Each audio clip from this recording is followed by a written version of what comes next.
Kashish and glow में आपका स्वागत है। स्मार्ट लर्निंग, स्टडी हैक्स और मोटिवेशन सब एक जगह। Let's learn, glow and grow together. नमस्कार। आज हम शरीर के अंदर छिपे एक ऐसे कमाल के सिस्टम की बात करेंगे।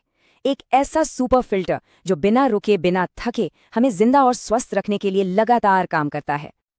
जरा सोचिए, हमारे अंदर एक मशीन है जो हर रोज 50 गैलन, जी हाँ, लगभग 190 लीटर खून को साफ करती है। ये कोई छोटी बात नहीं है। तो आखिर ये सिस्टम है क्या, और क्या होगा अगर ये अचानक अपना काम करना बंद कर दे? चलिए जानते हैं। तो इस पहेली का जवाब है हमारा उत्सर्जन तंत्र, यानी कि एक्सक्रीटरी सिस्टम।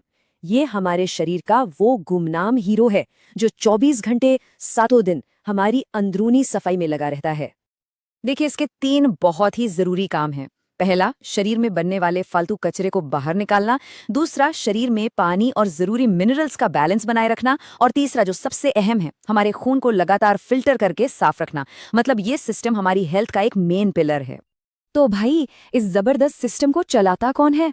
आइए मिलते हैं इसके मेन प्लेयर्स से। हम इन्हें फिल्ट्रेशन क्रू भी कह सकते हैं, जो एक टीम की तरह काम करते हैं। इस क्रू में 4 खास सदस्य हैं: किडनी, यूरेटर्स यानी मूत्रवाहिनी, यूरिनरी ब्लैडर यानी मूत्राशय, और यूरेथ्रा यानी मूत्रमार्ग। यही चारों मिलकर हमारे शरीर की इस फिल्ट्रेशन फैक्ट्री को चलाते हैं। इनका काम ना बहुत ही सिस्टमैटिक है। किडनी है मेन फिल्टर, जहां खून से सारी गंदगी अलग होती है। फिर यूरेटर्स उन पाइप्स की तरह है जो इस गंदगी को आगे ले जाते हैं। ब्लैडर एक स्टोरेज टैंक है जहां ये सब जमा होता है। और यूरेथ्रा वो फाइनल एग्जिट का रास्ता है ना कमाल का सिस्टम? अब किडनी ये सब करती कैसे है, ये समझने के लिए हमें थोड़ा जूम इन करना होगा। मतलब माइक्रोस्कोपिक लेवल पर जाना होगा। असली जादू तो वहीं छिपा है। ये सुनकर शायद यकीन ना हो, पर हमारी हर एक किडनी के अंदर, जो कि राजमा के दाने जैसी दिखती है, करीब करीब 10 लाख छोटे छोटे फिल्टर लगे होते हैं। 10 लाख! इन छोटी छोटी फिल्टरिंग यूनिट्स को नेफ्रॉन कहते हैं। और सच कहें तो इस पूरे सिस्टम के असली मजदूर यही हैं। खून की सफाई का सारा भारी काम यही नेफ्रॉन करते हैं। पर यहाँ एक बहुत ही दिलचस्प सवाल खड़ा होता है। अगर हमारी किडनी हर रोज 50 गैलन, मतलब लगभग 190 लीटर पानी और बाकी तरल चीजों को फिल्टर कर देती हैं, तो शरीर का सारा पानी एक ही झटके में खत्म क्यों नहीं हो जाता? हम सब तुरंत डिहाइड्रेट क्यों नहीं हो जाते? तो इस सवाल का जवाब छिपा है एक बहुत ही स्मार्ट 3 स्टेप वाले प्रोसेस में। ये प्रोसेस इतना समझदार है कि ये सिर्फ कचरे को ही बाहर फेंकता है और काम की चीजों को बचा लेता है। चलिए इसे आसानी से समझते हैं। पहला स्टेप, फिल्ट्रेशन में खून से सब कुछ, पानी, ग्लूकोज, नमक, कचरा छनकर नेफ्रॉन में आ जाता है।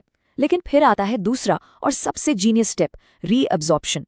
इसमें शरीर लगभग 99% पानी और सभी जरूरी चीजों को बड़ी होशियारी से वापस खून में खींच लेता है। यही वो स्टेप है जो हमें डिहाइड्रेशन से बचाता है। और आखिर में जो सिर्फ कचरा बचता है, उसे यूरिन के रूप में बाहर निकाल दिया जाता है। और इस पूरे दिन की मेहनत का नतीजा क्या निकलता है? 50 गैलन फिल्टर करने के बाद भी शरीर से हर दिन सिर्फ 1.5 लीटर के आसपास ही वेस्ट बाहर निकलता है ना कुदरत के इंजीनियरिंग का बेहतरीन नमूना? तो अब ये तो साफ है कि ये सिस्टम हमारी सेहत से सीधे सीधे जुड़ा है। ये अपना काम तो खुद करता है, लेकिन इसे सही से चलाने के लिए हमारे सपोर्ट की भी जरूरत होती है। जैसा कि हमने शुरू में ही बात की थी, इस सिस्टम का मिशन बिल्कुल साफ है। ये हमारे शरीर की सफाई करने वाली टीम है और इसका ठीक से काम करते रहना हमारे लिए बहुत बहुत जरूरी है। एक बात समझना बहुत जरूरी है कि ये हार्ड वर्किंग सिस्टम हमेशा के लिए मजबूत नहीं है। हमारी कुछ आदतें इसे बहुत नुकसान पहुंचा सकती हैं, इसलिए इसकी देखभाल करना भी हमारी ही जिम्मेदारी है। तो इसके लिए क्या किया जा सकता है? 2 सबसे सीधी और असरदार चीजें हैं: स्मोकिंग से बचना और बहुत ज्यादा शराब पीने से बचना। ये 2 आदतें बदलकर हम अपने इस कीमती सिस्टम को स्वस्थ रखने में एक बड़ा योगदान दे सकते हैं। तो आज का ये विश्लेषण हम इसी एक सवाल के साथ खत्म करते हैं। ये सोचने वाली बात है कि हमारे शरीर का ये सुपर फिल्टर जो हमारे लिए इतना कुछ करता है, क्या उसे वो सपोर्ट मिल रहा है जिसका वो हकदार है? इसी विचार के साथ